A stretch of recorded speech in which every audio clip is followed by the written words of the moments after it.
Assalamualaikum warahmatullahi wabarakatuh.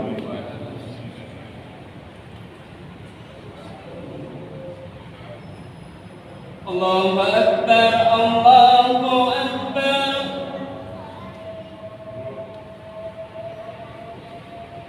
Allahu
Innal hamdalillah nahmaduhu wa nasta'inuhu wa nastaghfiruh wa na'udzu billahi min shururi anfusina wa min sayyiati a'malina. May yahdihillahu fala mudilla lahu wa may yudlil fala hadiya lahu. Asyhadu an la ilaha illallah wahdahu la syarika lahu wa asyhadu anna Muhammadan abduhu wa rasuluhu la nabiyya ba'dahu. Allahumma salli wa sallim wa barik ala Muhammadin wa ala alihi wa ashabihi wa man tabi'ahum. Amma ba'd, fa ya ibadallah, usikum wa iyaya bittaqwallah faqad faza al-muttaqun. Wa qala Allah ta'ala fil Qur'anil Karim, a'udzu billahi minasyaitonir rajim. Ya ayyuhalladzina amanu taqullaha haqqa tuqatih wa la tamutunna illa wa antum muslimun. Sidang jemaah rahimahumullah. Alhamdulillah, mari kita panjatkan puji syukur kepada Allah Subhanahu wa taala atas limpahan karunia dan kenikmatan yang tak terhingga kepada kita semua. Kita masih diberi kesempatan umur panjang, kesehatan, dan juga nikmat iman dan Islam. Insya Allah dengan mensyukuri setiap nikmat yang kita terima dengan cara syukur yang benar, Allah akan berkenan untuk memberikan tambahan karunia dan kenikmatan yang lebih banyak pada kita semua. Sidang Bismillahirrahmanirrahim. Sebagaimana kita ketahui sekarang kita sudah berada di bulan Dzulhijjah 1447 Hijriah. Sebagaimana kita ketahui bahwa bulan Dzulhijjah termasuk salah satu di antara 4 bulan yang dimuliakan Allah Subhanahu wa Ta'ala. Sebagaimana dinyatakan dalam surat At-Taubah ayat 36, Allah berfirman, Inna iddata syuri Allahi sanashara syahra fi kitabillah yawma khalaqas samawati wal ardh minha arba'atun hurum dzalika dinul qayyim fala tadrimu fihinna anfusakum. Sesungguhnya bilangan bulan di sisi Allah itu ada 12 bulan. Dalam ketetapan Allah ketika Allah menciptakan langit dan bumi, dan dari 12 bulan itu ada 4 bulan yang dimuliakan Allah Subhanahu wa Ta'ala. Itu adalah ketentuan dalam agama yang lurus.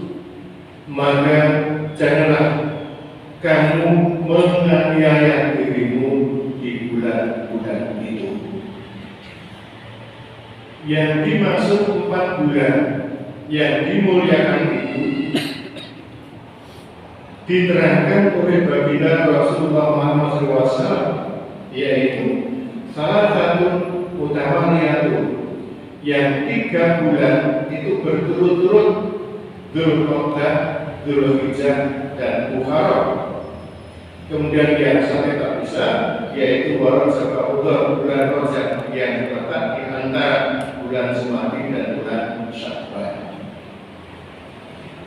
Pesan tersurat terkait dengan 4 bulan haram ini, Allah mengatakan, janganlah kamu menganiaya dirimu di bulan-bulan itu. Kita mengetahui bahwa sesungguhnya perbuatan zalim itu kapanpun, dimanapun itu dilarang untuk kita lakukan. Lebih-lebih di bulan-bulan yang dimuliakan Allah Subhanahu wa Ta'ala. Kemudian secara tersirat bahwa kita senantiasa diperintahkan untuk taat kepada Allah Subhanahu wa Ta'ala kapanpun dan dimanapun kita berada. Lebih-lebih di bulan-bulan yang diharapkan oleh Allah Subhanahu wa Ta'ala. Kenapa demikian? Karena apapun yang kita lakukan, terutama di bulan-bulan haram, di bulan-bulan yang dimuliakan Allah ini, akan mendapatkan balasan yang berlipat ganda. Kalau terkait dengan perbuatan zalim, tentu adabnya juga lebih berat. Demikian juga sebenarnya kalau terkait dengan ketaatan dalam melaksanakan perintah Allah SWT, insya Allah pahalanya juga akan dilipat gandakan. Oleh karena itu, mari kesempatan yang diberikan Allah kepada kita sehingga kita berada di bulan-bulan haram ini untuk kita manfaatkan dalam rangka meningkatkan ketaatan dan ketakwaan kita kepada Allah Subhanahu wa Ta'ala. Kemudian yang kedua, terkait dengan bulan Dzulhijjah ini ada hari-hari yang sangat istimewa. Oleh karena itu, manakala kita diberi kesempatan bisa menjalani kehidupan di hari yang istimewa ini, hendaklah kita manfaatkan dengan sebaik-baiknya untuk dapat meraih cinta Allah Subhanahu wa Ta'ala. Rasulullah SAW bersabda, "Man min ayamin al-amal sholih fiha ahabbu ilallah min hadhil ayam, yakni ayamul asr. Wala jihadu fi sabilillah, wala jihadu fi sabilillah illa rajulun kharaja bi nafsi wa malihi tsumma lam yafsi bidzalika bi syai'in." Tidak ada hari-hari yang amal-amal kebajikan dilakukan di dalamnya lebih dicintai Allah daripada amal-amal kebaikan yang dilakukan di hari-hari ini, yakni ayam asr, yang dimaksud adalah 10 hari awal bulan Dzulhijjah. Ketika mendengar itu, sahabat ada yang bertanya, "Wala jihadu fi sabilillah?" Apakah jihad fi sabilillah tidak bisa juga menandingi amal kebaikan yang dilakukan di 10 hari awal Dzulhijjah ya Rasul? Kalau Rasul menjawab, "Wala jihadu fi sabilillah." Demikian juga jihad fi sabilillah tidak menandingi kemuliaan amal kebaikan yang dilakukan di 10 awal bulan Dzulhijjah.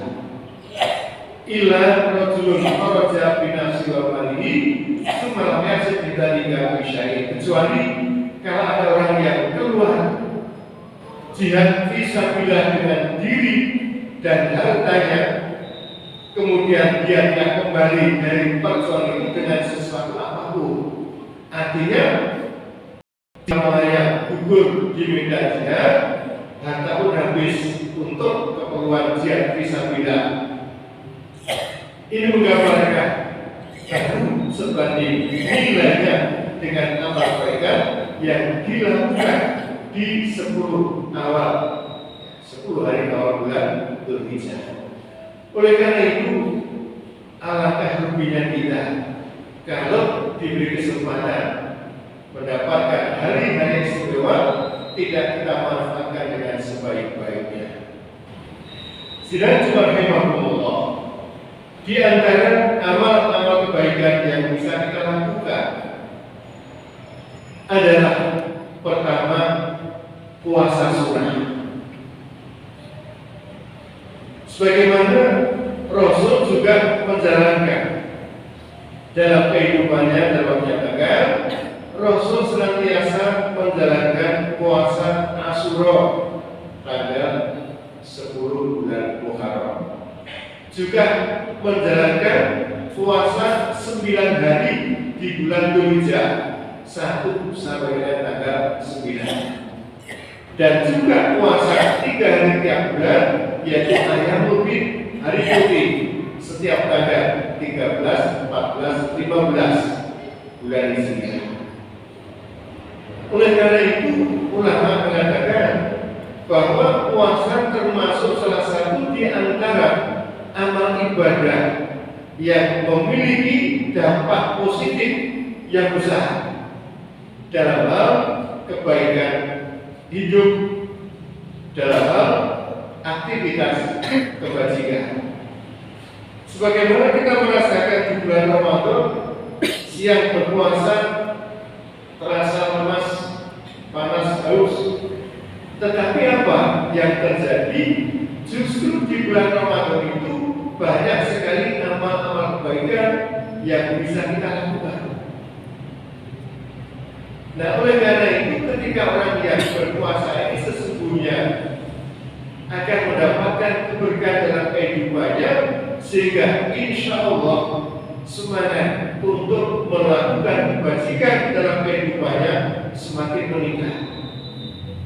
Insya Allah orang yang menjalani puasa sunnah ini nanti tentunya ibadah wajibnya juga akan lebih terjaga, termasuk sholat 5 waktunya. Demikian juga sholat-sholat sunnahnya akan diusahakan untuk bisa ditunaikan, dan juga amal-amal kebaikan yang lain, termasuk tadarus Al-Quran, termasuk sedekah infak, juga termasuk zikir. Dalam hadis lain, Nabi menyatakan perintah terkait dengan hari-hari yang istimewa ini, faksiru finna minat tahlil wa takbir wa tahmid. Perbanyaklah di hari-hari itu untuk berzikir dengan membaca la ilaha illallah, dengan membaca Allahu Akbar, dengan membaca alhamdulillah. Insyaallah amal kebaikan apapun yang kita lakukan, terutama di hari-hari yang istimewa ini, akan sangat dicintai oleh Allah Subhanahu wa Ta'ala. Kemudian terkait dengan puasa, kalau kita tidak mampu menjalankan 9 hari berturut-turut, apalagi sekarang sudah masuk hari yang kelima kalau kemarin belum berpuasa, maka jangan tinggalkan puasa sunnah di tanggal 9 Dzulhijjah yang insya bertepatan dengan hari Selasa tanggal 26 Mei yang akan datang. Sebab apa? Terkait dengan puasa Arafah ini, ketika baginda Rasul ditanya keutamaannya, beliau menjawab, yukaffir sanal madiyah wal baqiyah. Puasa Arafah itu insya Allah akan berkenan menutup kesalahan hamba itu setahun yang lalu dan setahun yang akan datang, selagi hamba itu tidak melakukan dosa-dosa besar. Nah, oleh karena itu, mari kita niatkan untuk bisa menjalankan puasa sunnah puasa Arafah ini dengan harapan Allah berkenan memberikan ampunan atas kesalahan-kesalahan yang pernah kita lakukan. Sidang jemaah rahimahumullah, di antara bukti cintanya Allah pada hamba itu adalah Allah berkenan memberikan ampunan atas kesalahan yang pernah dilakukan hambanya. Sebagaimana dalam Al-Quran surat Al-Baqarah ayat 32 menyatakan, Qul in kuntum tuhibbunallaha fattabi'uni yuhibbukumullah wa yaghfir lakum dzunubakum wallahu ghafurur rahim. Katakan, jika kalian cinta kepada Allah, maka ikutilah aku sebagai utusan Allah. Artinya, aku cinta kepada Allah diperintahkan untuk ittiba, mengikuti baginda Rasulullah Muhammad SAW. Yuhibbukumullah, kalau kita ittiba kepada Nabi SAW, maka Allah akan mencintaimu. Wa yaghfir lakum dzunubakum, dan Allah akan mengampuni dosa-dosamu. Dan Allah pun lagi Maha Penyayang. Oleh karena itu, tidaklah berlebihan ketika dikatakan amal kebaikan yang dilakukan di bulan awal dari Ramadan ini, bulan Dzulhijjah ini, termasuk amalan yang dicintai Allah, yang lebih dicintai Allah, sehingga menjadikan hamba itu insya Allah mendapatkan cintanya Allah Subhanahu wa Ta'ala. Kemudian berikutnya, termasuk amal yang bisa kita lakukan terkait dengan puluhan hari awal Dzulhijjah adalah ibadah sholat Idul Adha dan ibadah kurban yang kita laksanakan tanggal. Bagi kita yang sedang tidak menunaikan ibadah haji, diperintahkan untuk menjalankan sholat Idul Adha dan juga ibadah kurban, yaitu dengan menyembelih binatang kurban dalam rangka beribadah kepada Allah Subhanahu wa Ta'ala. Ibadah kurban ini kita tunaikan menjadi bukti kesyukuran kita kepada Allah yang telah melimpahkan karunia yang tak terhingga banyak kepada kita semua. Sebagaimana dinyatakan dalam Al-Quran surat Al-Kautsar, Inna a'tainakal kautsar fasholli li rabbika wanhar. Sesungguhnya kami telah memberikan kepadamu kenikmatan yang banyak yang besar, maka sholatlah untuk Tuhanmu. Sehingga sholat dan kurban sebagai perintah ini bisa kita fahami sebagai bukti kesyukuran kita kepada Allah Subhanahu wa Ta'ala.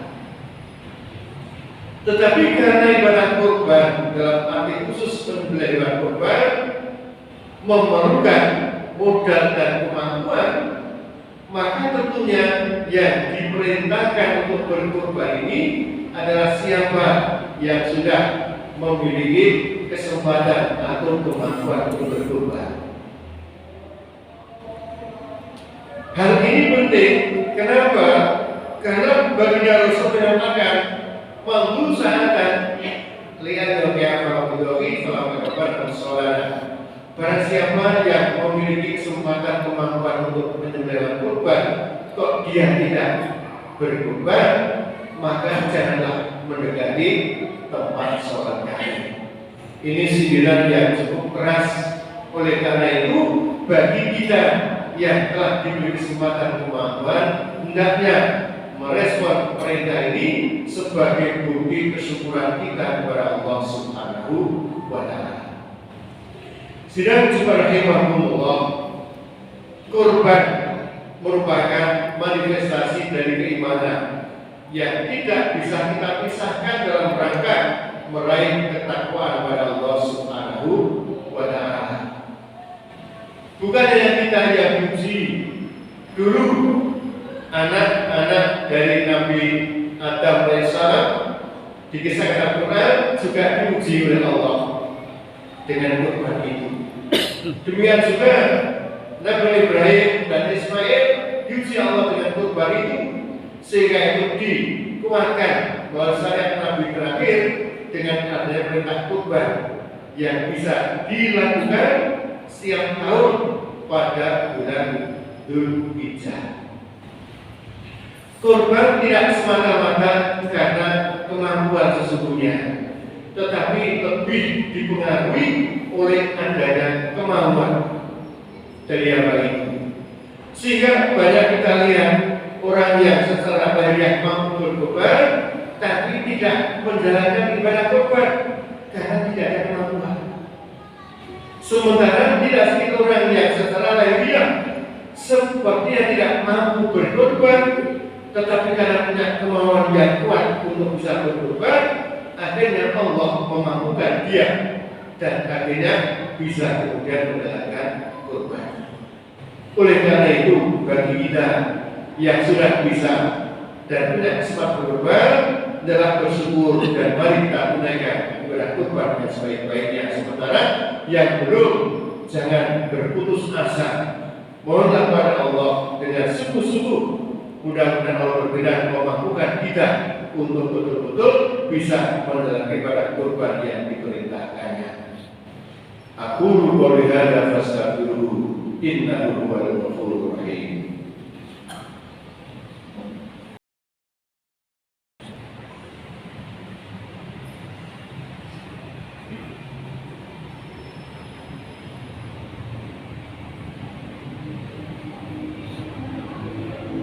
Alhamdulillahilladzi salatahu bi basasalihi wa najibatu bil muttaqin. Asyhadu an la ilaha illallah wahdahu la syarika lahu wa asyhadu anna Muhammadan abduhu wa rasuluh sallallahu alaihi wasallam. Allahumma shalli ala Muhammadin wa ala alihi wa sahbihi ajma'in. Amma ba'du, ibadallah, usikum wa iyyakum bittaqwa wa fazakum taqwa. Qala Allah Ta'ala fil Qur'anil Karim, a'udzu billahi minasyaitonir rajim, wal 'ashri innal insana lafi khusr illa alladziina aamanu wa 'amilus sholihati wa tawassaw bil haqqi wa tawassaw bis sabr. Sidang subhanallah, satu hewan kurban bisa untuk satu kambing, bisa untuk satu sayyidul kurban dan keluarganya. 1 ekor sapi atau unta bisa digunakan untuk kurban dari 7 saibul kurban berikut keluarganya. Mari kita sambut perintah Allah dengan sebaik-baiknya. Mudah-mudahan dengan melaksanakan perintah kurban bisa mengangkat kita untuk meraih derajat ketakwaan di sisi Allah Subhanahu wa Ta'ala. Mari bersama-sama kita berdoa dengan beberapa perbedaan untuk mencapai kemenangan. Bismillahirrahmanirrahim. Alhamdulillahirabbil alamin. Allahumma shalli ala Muhammadin wa ala alihi washabihi ajmain. Muslimin dan muslimat al-ahya'i minkum wal amwat innaka sami'un qaribun mujibud da'wat ya qadiyal hajat. Rabbana hab lana min azwajina wa dhurriyyatina qurrata a'yun waj'alna lil muttaqina imama. Rabbana la tuzigh qulubana ba'da idh hadaytana wa hab lana min ladunka rahmah innaka antal wahhab. Allahumma inna ala dzikrika wa syukrika wa husni ibadatik. Allahumma inna nas'aluka ilman nafi'an wa rizqan thayyiban wa amalan mutaqabbalan. Allahumma inna nas'aluka huda wa tuqa wal afafa wal ghina. Allahumma inna nas'aluka al-'afwa wal 'afiyah fid dunya wal akhirah. Allahumma sallimna wa sallim ala sayyidina muslimin. Rabbana atina fid dunya hasanah wa fil akhirati hasanah wa qina adzabannar. Subhana rabbika rabbil izzati amma yasifun wa salamun alal mursalin walhamdulillahi rabbil alamin.